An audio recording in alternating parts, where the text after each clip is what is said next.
microwave solutions that are between 6 and 40 gigahertz, being typically multiples of 100 megabit channels, and millimeter wave, which 1 and 10 gigabit channels, you get a lot more juice there.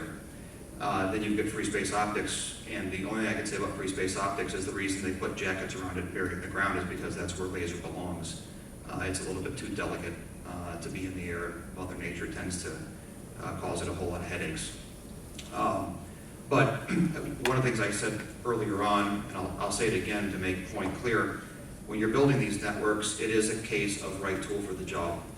And we've seen more square pegs and round holes in the 5 years we've been around than I could care to allude to. But availability, if that's your key thing, then you need to have diversity, you need to have multiple paths, you need to use multiple technologies. Not one will save you. If you want just speed and you don't care if it's up, you can handle pretty much a shoddy service, then you're going to want a pure wireless play, and probably something that's got a lot of video radios and repeaters and suicide shots in it to boot.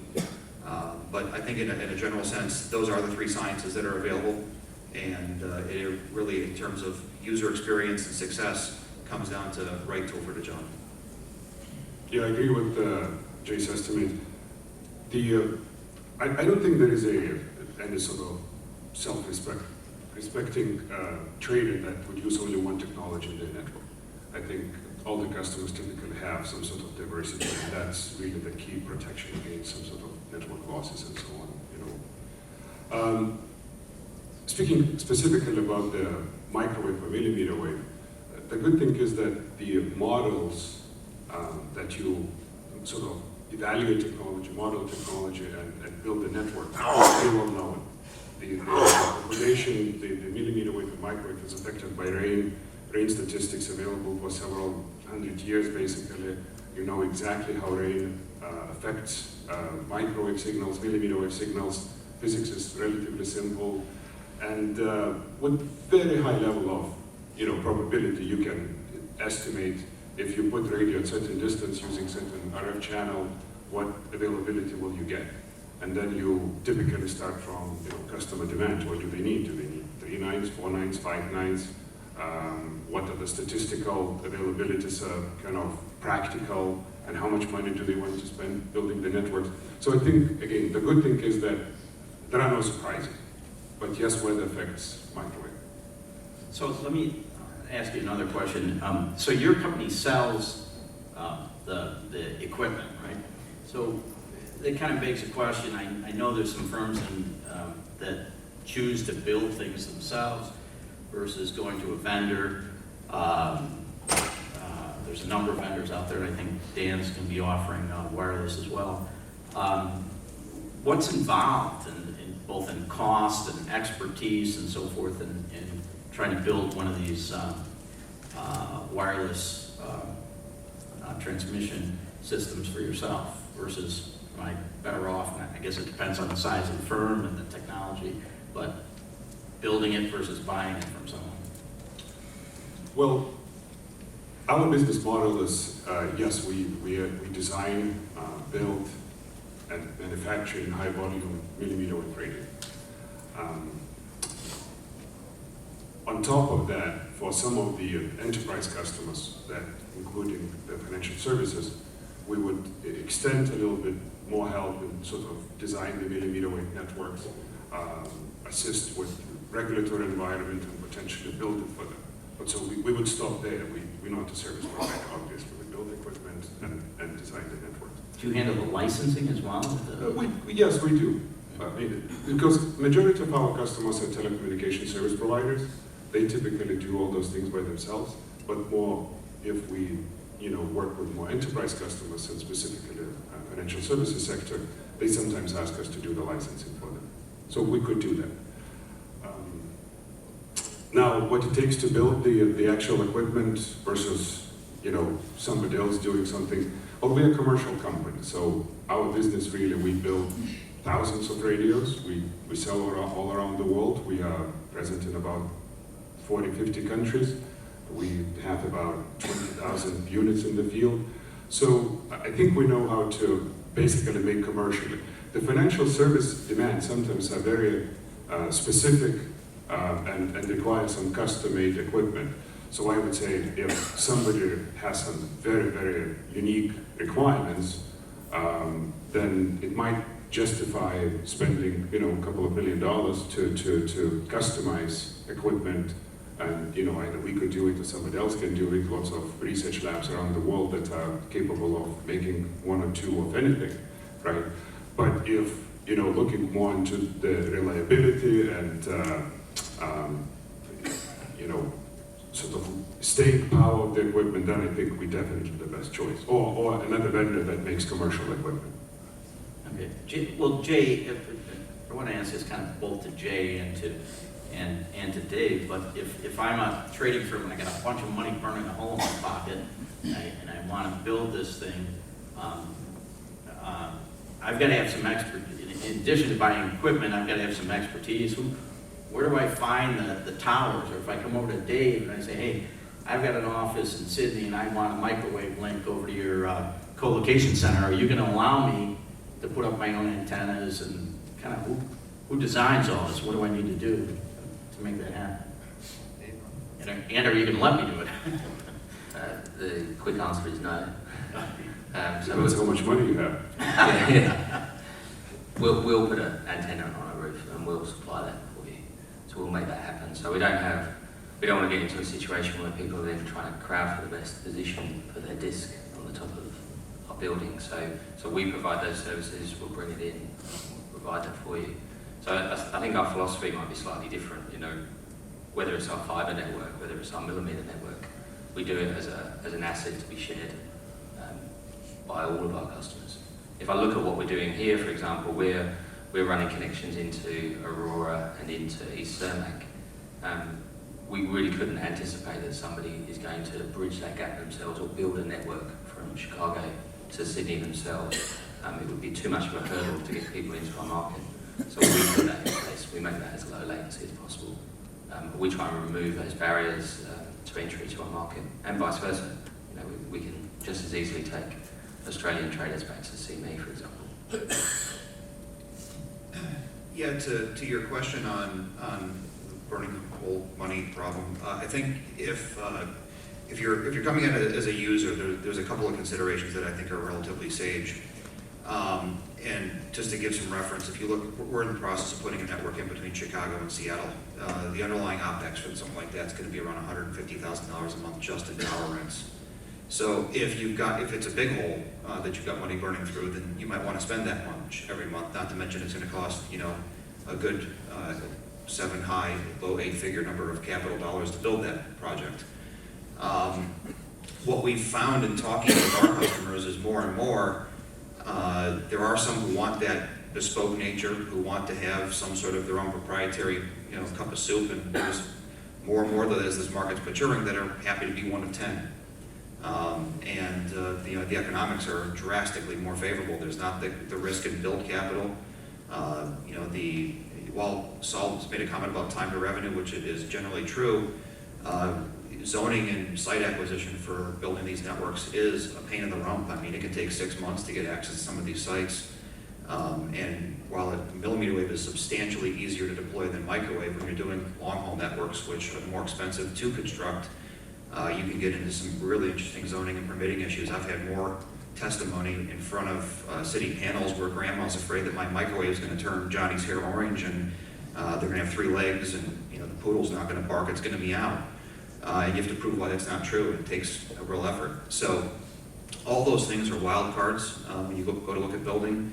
Tower locations and availability are well understood. Those databases are well published. American Tower will be glad to tell you where every one of their towers are for a price, as will all the others. But the problem is they're not always on a straight line. Matter of fact, they seldom are. So when you look at building these networks, the other piece that matters is, can you defend your position in first place? And that's only true if your path is most efficient. So we have been and are right now building private assets to straighten paths so that we can be to the geodesic. That in of itself is a whole other process. So if you're a firm and you have money burning a hole in your pocket, this is a great way to let it burn through, because it will torch fast, kind of a brush fire spending. There are some really great upsides to doing builds, but there are real risks involved. But I also think from our standpoint, as we've looked at it, I think just the knowledge base that everyone's going through, this was a baby industry 4 years ago. Now it's kind of gotten into adolescence, so I think people have really rationalized how they're spending their dollars. I think people have gotten a lot more intelligent and rational in terms of what they want to prioritize as well. Right, and I think that's a good point, because I think when, Dan, when you guys first built that original, straight path between Chicago and New York, I mean, I remember when that was happening, and I don't anybody quote me on these exact numbers, but I think that the latencies were around 15 milliseconds and change, and you guys dropped it down to, 13 or so, and because you had the straightest path, and as Jay just pointed out, the same thing holds true, I guess, for the towers, if you're going to do this line of sight thing, and then, what am I building my own towers, or trying to find somewhere where I can put these radios? So are you going to try and do the same thing with your new wireless, where you're going to give me the straightest path, or to cut my latency to a minimum? Well, I think we've done that on our new product coming out. It's going to go from 1400 to NY4. SLA is 190 mics versus our fiber is 299 mics.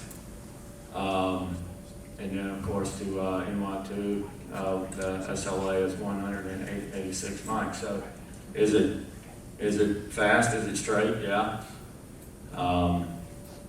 So of course. Yeah. I think is there anything else you guys want to talk about? I want to leave a few minutes. I think we've got about 10 minutes for questions, but is there anything that you guys feel we missed here that we want to bring up? No? I guess we're open for questions if anybody has anything they want to ask these guys. I've got a couple of questions. Hi, Dan Collins. I'm editor-in-chief of Futures Magazine and Modern Trader Magazine. There's a lot of talk in the regulatory world about putting in some sort of a delay to equalize the markets. There's a lot of investment you guys are talking about in fiber optic. Are you prepared for that, or is that something you worry about, that your time and expense may be made mute by some regulation that tries to even the playing field? I'll take a first crack at it, and the short answer is no.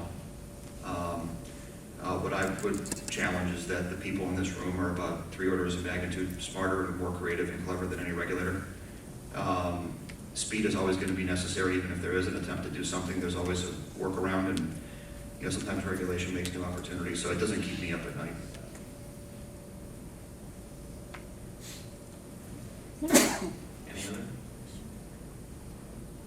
Any other questions? All right, well, we've got a few minutes left. One very pedestrian question. What is the range of millimeters? You said it's good in an urban environment. You say it's not good over long distance. Is it 10 miles, 20 miles, 100 miles, 150 miles? What is the effective range of millimeters? The answer is it depends on your availability. And that basically, how long do you want the radio to stay statistically up? Will you be happy with 4 nines? So the radio will go down for a few hours a year statistically, or can you live with a little bit lower availability? And then it also depends on your network architecture. So if you have some sort of fiber backup or microwave radio backup, so you can, basically transfer really quickly into the lower bandwidth or slightly higher latency, and then you can stretch the millimeter wave radio, right? So roughly speaking, perhaps the most of our deployments in financial services are right around 10 miles. But people do stretch to, 18 miles. I know one link in New York.